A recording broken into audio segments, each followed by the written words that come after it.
Welcome all as prepare to tackle the third and final Mothra movie in this trilogy. So far, 2 movies in, and I gotta say, I'm impressed. The energy and feel of these movies, I'll admit, is nothing like the 90s Godzilla films. It's very different in a sense, but that doesn't take away from this at all, really.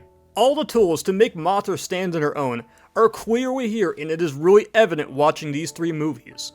Maybe we haven't seen the most complex story on the level of some of the Godzilla movies, but here, we have enough components here to keep my attention. So as far as backstory goes, I can't say a whole lot about Rebirth of Mothra 3.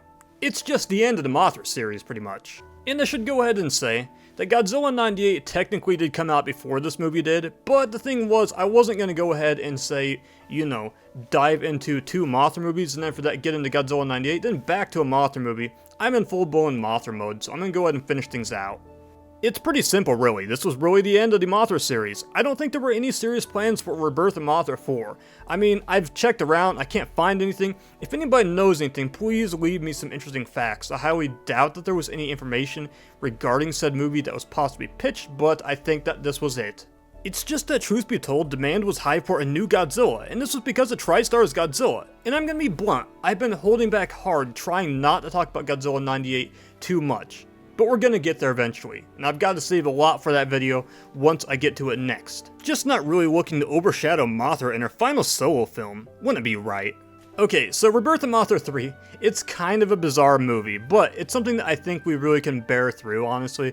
It's not the worst thing I've ever sat back and watched. In fact, I'm not even saying it's bad, I'm just saying certain elements of it are kind of bizarre. We open our film with our dysfunctional sisters at it again with their differences, now dealing with the Eli's Triangle. Each sister has a gem which represents their power, fitted specifically towards their sword, courage, wisdom, and well, the final one is yet to be revealed.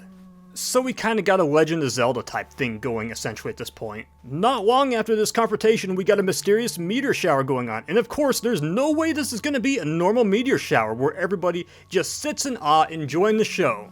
As it passes by, a major threat is about to arrive. He's here. And no, this isn't some other Ghidorah like this Ghidorah. It's a legit King Ghidorah. Or Grand Ghidorah as it's called. Which design-wise, this feels like something we would have saw in the Millennium Godzilla era. Booked up, massive, and I think this honestly might be my favorite 90s King Ghidorah. Okay, so before I dive too deep into this, I kind of want to talk about the fact this feels like the hypothetical Return of Ghidorah type movie that was supposed to come out after the 1991 film Godzilla vs. King Ghidorah. And a lot of this is a big throwback, say, to the original idea of King Ghidorah's origin story, but there is a twist here though. So everything you knew was a complete lie, because it just wasn't no asteroid that killed the dinosaurs, it was literally King Ghidorah that's responsible for the mass extinction of the dinosaurs. Crazy, ain't it? I can roll with this idea. It adds another origin story to a new incarnation of King Ghidorah, rather than just recycling what we already have and what's already laid out. So you might expect King Ghidorah is going to go ahead and do the same to us, is it? Kind of.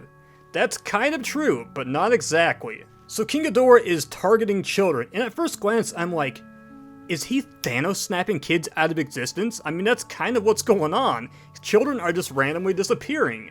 So it turns out he's just capturing kids and trapping them in a bubble, attempting to absorb their life.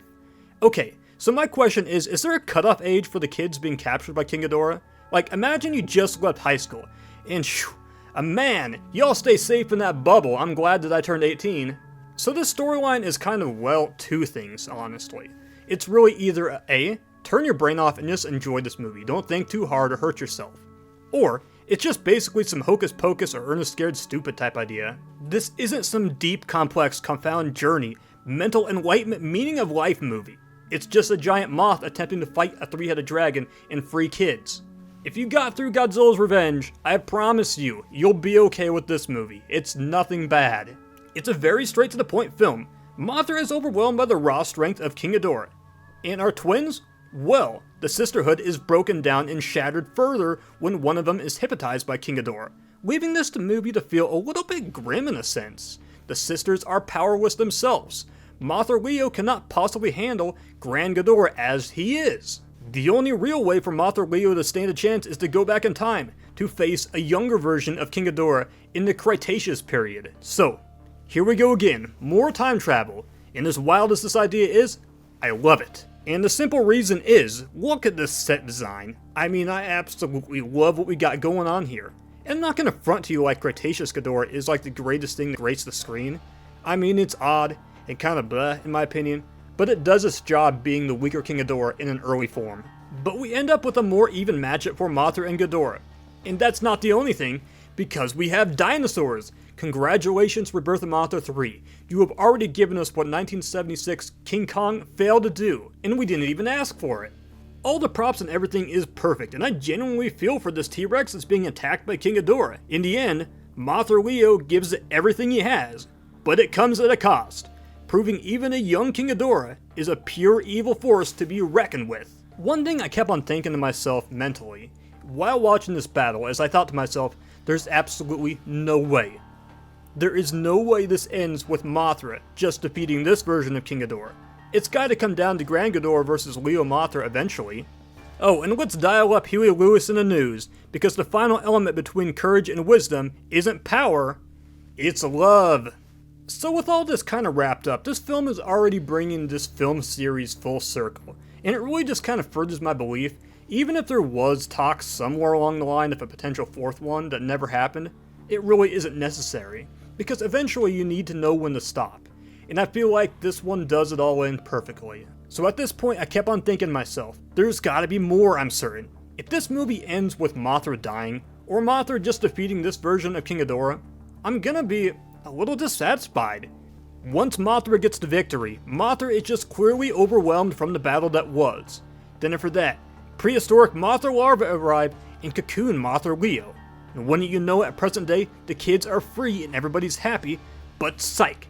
King Ghidorah is suddenly back, recapturing the kids and, well, I guess just never mind the adults. No Mothra until Mothra Leo hatches from the cocoon as Armor Mothra, and now the battlefield is even. So Mothra has succeeded and destroyed Grand Ghidorah. Three sisters are now reunited, and it really gives us, a good, happy, wholesome feeling for this movie series ending. I mean, these three sisters were at each other's necks the entire 3 movies. And when I look at this film, I don't view it as anything brilliant, but I think it was a suitable ending for this trilogy. A lot of this movie kind of feels like an extra side quest, you don't need to really explore it. And sometimes I look at it and I think it reminds me of one of those movies my grandpa and grandma would have went ahead and bought for me and been like, hey David, I saw this at the store in a $5 bin and it made me think of you. And really, it's not the price of the movie that really matters, it's the thought that counts. And when I say the thought that counts, I also want to apply that to Toho deciding to going ahead and doing a Mothra trilogy, but not getting carried away and just string this on to like 16 movies, 16 solo movies that is. But here's the big thing it boils down to. Is this in your taste, seeing a Mothra solo movie, or do you prefer your Mothra with Godzilla? Maybe you think that this series is subpar to the Godzilla series, or Gamera series, and technically, well, it might be. That depends on your views though. So watching all 3 of these movies, at no point was I ever dissatisfied with what I was seeing. I felt like I was on a car ride essentially, basically. Just there for the view, just enjoying what I have right there. And when I look at these movies, I think the soundtrack and some of the visuals in the kaiju battles basically do it for me.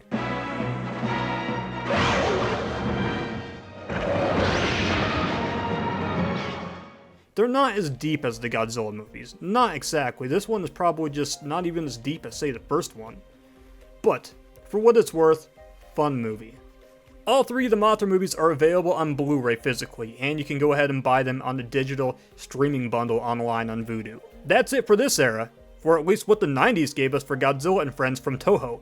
What TriStar has, that's another debate, and you guys gotta understand. The last 8 to 9 videos, I've had to hold myself back so hard and not talk about Godzilla 98 too much. And that's basically due to the fact I don't want to overshadow said video I was filming. But next time I'm ready to let loose and talk about Godzilla 98. This is the first movie I had a chance to anticipate and go see in theaters with my dad.